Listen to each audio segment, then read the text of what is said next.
կրիստալային համով ջուր պատմական աղբյուրից։ Ռուսիա մայրապետարանում ներկայացնում ինձնեք որ մենք երեթե ամեն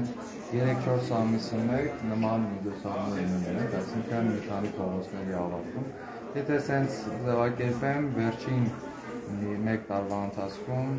սա 8-րդ փողոցն է, որ ավարտեցինք կապիտալ վերանորոգումը։ Իսկ մենակ 2023 թվականին սա արդեն թվով 3-րդ մակապարտեզն է, որ կապիտալ վերանորոգել է ավարտել։ Վերջին 2 տարում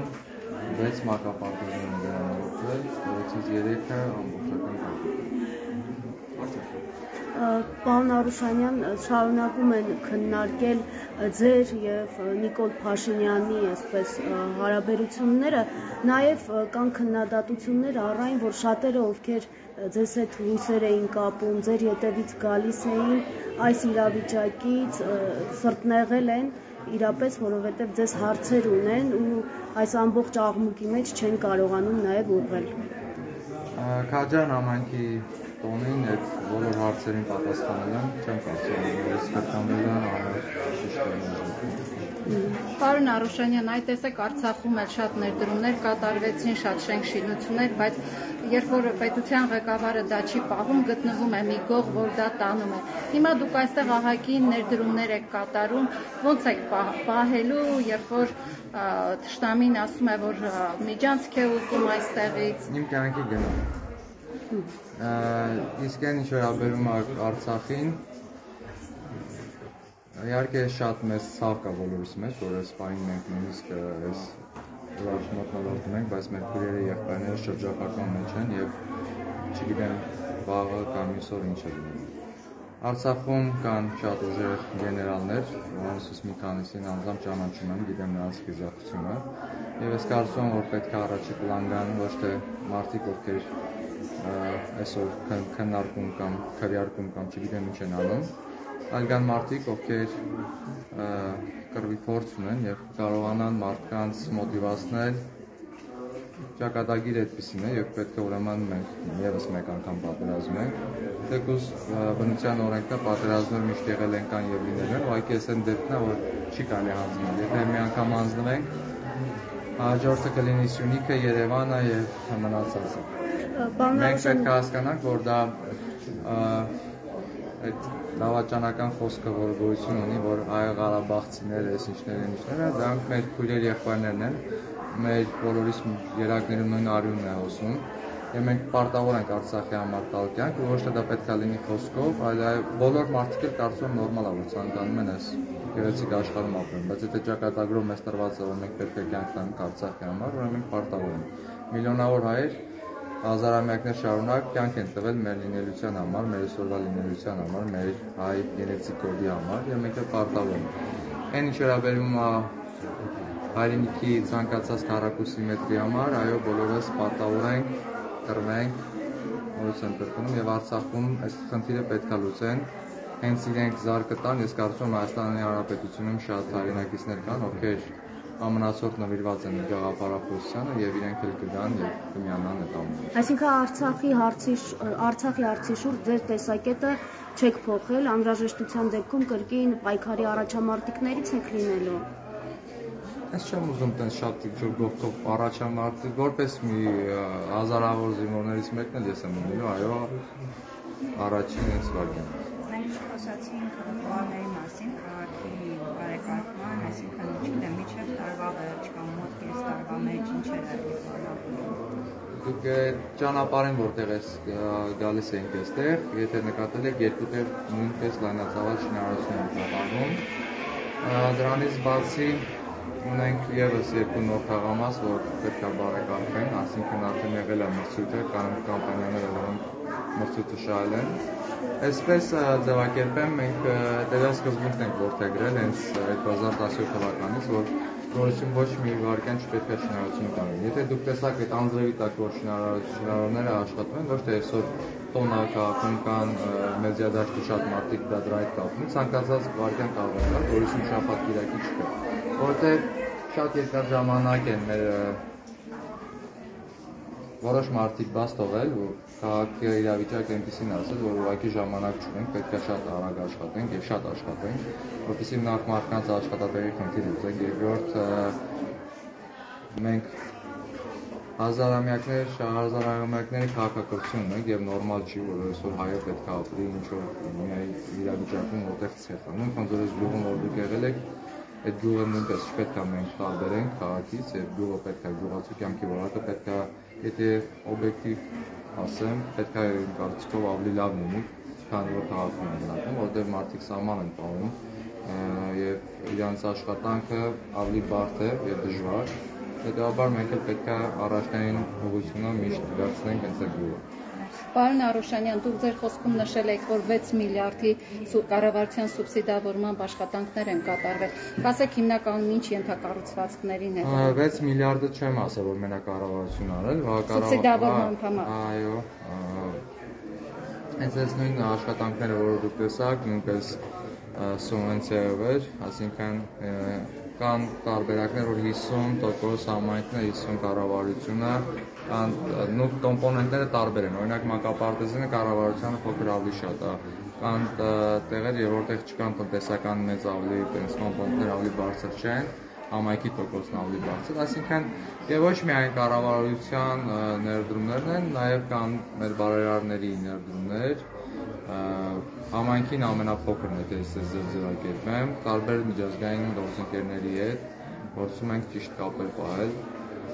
շփման եզրերը բավականին կառուցողական են եւ մարդիկ էլ վստահում են։ Այսինքն վստահությունը այսպես է, որ դեռ չունենք մի դրվագ, որ պայմանական օրինակ բերեմ, եթե 1 կիլոմետր խողովակ են տվել, այդ 1 կիլոմետրից չի կարող պակաս ուղղակի 1 մետր լինի։ Այսինքն մարդիկ գալիս են, փորձում են, հասկանում են, որ ամեն բան ճիշտ է եւ հետեւաբար ավելի լուրջ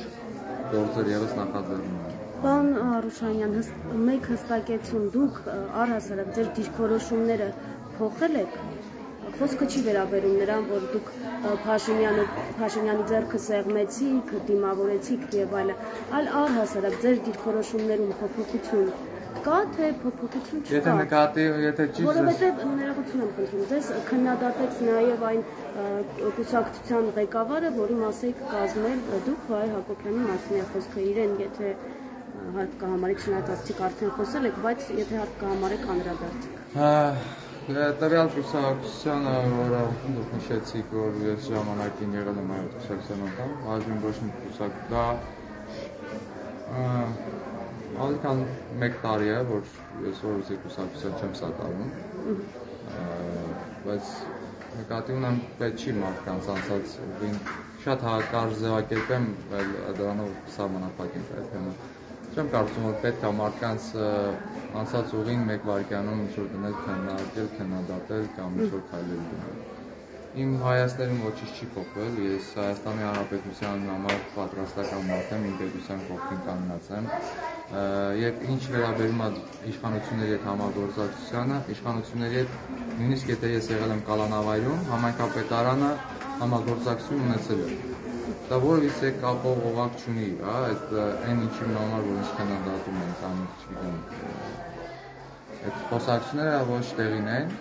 համայնքապետարանը այո, հենց նույն Խնձորեսկի մասով ասեմ, այդ նույն ժամանակ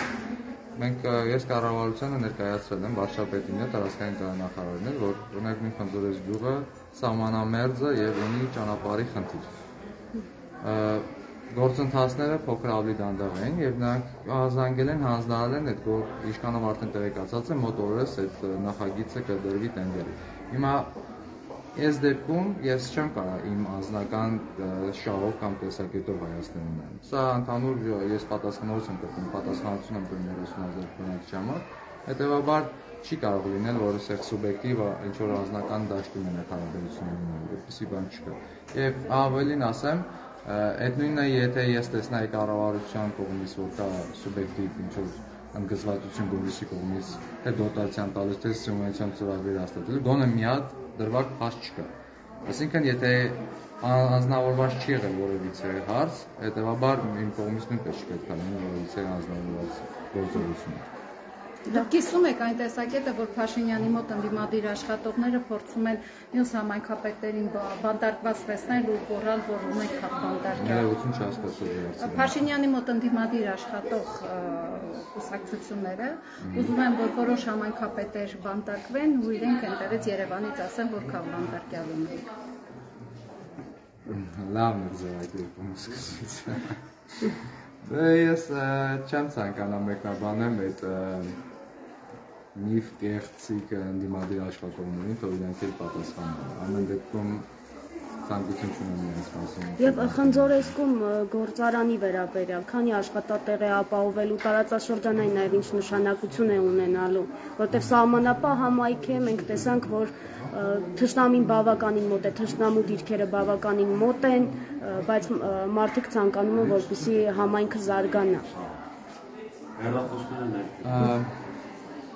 Հարկ Աստծուն ոչ մի սահմանամերձ գյուղից արտագաղթ չունենք, ավելին ասեմ, մարդիկ, նույնիսկ այն մարդիկ, ովքեր ունեն արտագնա աշխատանք, հիմա չեն բացակայում գյուղից, որովհետև կարծում են, որ հարկ եղած դեպքում պետք է լինեն գյուղում եւ պետք է կանգնեն հայրենիքի կողքին։ Գործարանը Խնձորեսկում ոչ միայն այդ գործարանն է, ավելի մեծ ծրագրեր են իրականացվում։ Հիմա այնտեղ 3-4 տարի առաջ կառուցվել է ամբողջ խմելու ջրի խնդիրն է լուծվել, ու ամբողջական չի լուծվել, մոտ 80%, բայց փաստ է, որ լուծվել է 80%-ով։ Հիմա ամբողջական աշխատում ենք ռոռոկման համակարգի վրա, որովհետև այն մեր պատկերացումները հետևյալն են, որ գյուղում այն ինչ խնդիրներ, որ գոյություն ունեն, գյուղացին ինչ խնդիր բարձրաձայնում է, համայնքապետարանը եւ պետությունը պարտավոր են այդ խնդիրները լուծեն։ Եվ այդ ռոռոկման համակարգերը շուտով կարթենք ավարտենք։ Ներողություն բառը չգիտեմ, դամբան հայերեն ոնց են ասում, որ այդ ջրամբարների կառուցման հիմա ծրագրեր ունենք Խնձորես գյուղում եւ ոչ միայն Խնձորես գյուղում, մեր բոլոր 9 խոշորացված բնակավայրերում էլ նման ծրագրեր ունեն։ Այսինքն խնդիրը այսպես է, իմ պատկերացմամբ, մեր թիմի պատկերացմամբ մենք չպետք է սպասենք, որ գյուղում մարդը տենց ինքը ինքնահոս իր կյանքով ապրի, ինչքանով կարող է այդքան ստեղծի։ Ոչ մենք պետք է մոտիվացնենք, մենք պետք է նոր պայմաններ ստեղծենք, մենք պետք է ինքներս իրենց կողքին կանգնենք, իրենց հետ չարչարվենք, որպեսզի գյուղացին ավելի լավ ապրի, ավելի հարուստ ապրի եւ քաղաքներում էլ չեմ ուզում կոնկրետ մասնավորեցնել Երևանում, պայմանական Գյումրիում, թեկուզ Գյումրիում պետք է նկատի ունենալ կամ նույն Գորիսում պետք է նկատի ունենալ, որ մեր գյուղերում արտադրված արտադրանքը պետք է հենց իրենք գնեն, որպեսզի արտադրողները գյուղացիները ռեալիզացման խնդիր չունենան առհասարակ։ Շնորհակալություն։ Ես եմ շնորհակալ։